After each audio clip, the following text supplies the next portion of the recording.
RS power మీడియాకు స్వాగతం.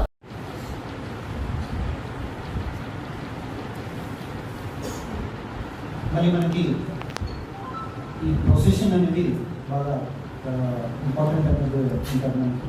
ఇది మేము అనంత చతుర్దశి రోజు నిమజ్జనం అనేది చేయడం జరుగుతుంది. సో దాంట్లో కూడా చాలామంది డేట్స్ అనేవి మనకి ఆర్గనైజర్స్ కరెక్ట్గా ఉండవు. మనకి డేట్స్ పోలీస్ డిపార్ట్మెంట్కి కరెక్ట్గా డేట్స్ అనేది లేని సందర్భాల్లో ఈ పొజిషన్ గ్రూప్ ఏంటంటే అక్కడ మేము బందోబస్తు అరేంజ్ చేయడానికి మనం ఇబ్బంది చేయాలి.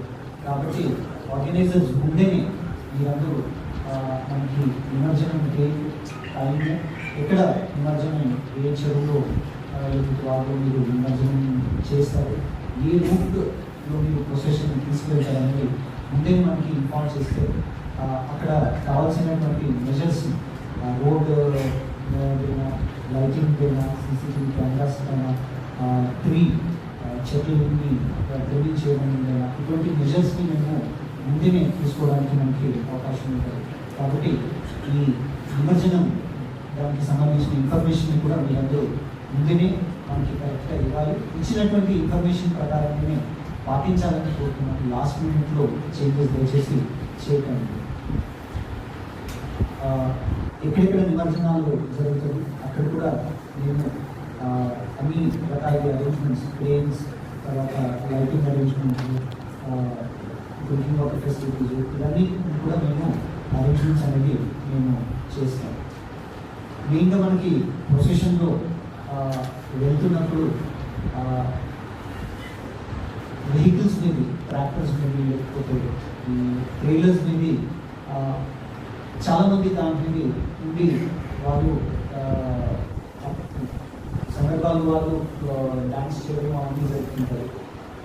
ప్రతిదానికి ఒక కెపాసిటీ అనేది ఉంటుంది. సో అది కూడా మీరు అందరూ తెలుసుకొని ఒకే వెహికల్ మీద చాలామంది ఉండకుండా దాని ఫుడ్ కూడా చేసుకుంటుకోవాలని నేను కోరుతున్నాను. ప్రొసెషన్లో పిల్లల్ని తీసుకొచ్చినప్పుడు పిల్లల్ని ఇండివిజువల్గా అందరికంటే దయచేసి పిల్లలతో పాటు ఎవరైనా పెద్దలు ఖచ్చితంగా ఉండాలి. మనకి ఎందుకు కూడా పిల్లలు మిస్సింగ్ అయినటువంటి లేకపోతే చిన్న చిన్న ఇంజరీస్ అయినటువంటి సందర్భాలు కూడా ఉన్నాయి. కాబట్టి మీరందరూ పిల్లల్ని కూడా ప్రొసెషన్ టైంలో తీసుకొచ్చినప్పుడు జాగ్రత్తగా తీసుకోవాలని నేను కోరుకుంటున్నాను.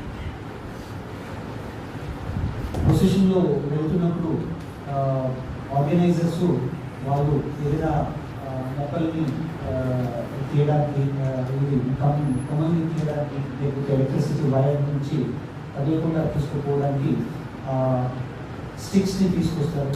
అది దాంట్లో ఓన్లీ మీరు వుడెన్ స్టిక్స్ని వాడాలని నేను కోరుతున్నాను. అది కాకుండా అది తడిచిపోకుండా ఉండాలి. ఒకవేళ వాటర్ ఉంది అనుకోండి, తడిచినటువంటి కర్ర ఉంది అనుకోండి, దాన్ని ఎలక్ట్రిసిటీ వైర్కి టచ్ చేసినప్పుడు మళ్ళీ ఆ ఎలక్ట్రిసిటీ అనేది వాటర్ ద్వారా పాస్ అయ్యి ఎలక్ట్రిక్ షాక్ అనే జరిగేటువంటిది ప్రమాదం జరిగేటువంటి అవకాశం ఉంటుంది. కాబట్టి అది కూడా మీరు వాడుతున్నప్పుడు ఎటువంటి ఐరన్ ఆర్ స్టీల్ మెటీరియల్ని వాడకండి. ఓన్లీ కర్ర వుడ్ బ్లాక్ మాత్రమే, కర్రని మాత్రమే వాడాలి. అది కూడా తడుచుకోకుండా ఉండాలి. ఒకవేళ ఆ రోజు వర్షం కారుతుంది, తడిచిన అంటే రబ్బర్ హ్యాండ్ గ్లౌస్ని మీరందరూ వాడాలి. అది ఎవరు ఆ కర్రని పట్టుకుంటారో వాళ్ళు రబ్బర్ హ్యాండ్ గ్లౌస్ని వాడితే మళ్ళీ ఆ ఎలక్ట్రిసిటీ అనేది పాస్ అవ్వడం, మరి వాళ్ళు సేఫ్గా దాన్ని హ్యాండిల్ చేయగలుగుతారు. తర్వాత ప్రొసెషన్కి కూడా వెహికల్స్ని మీరందరూ అరేంజ్ చేసుకుంటున్నప్పుడు ముందేనే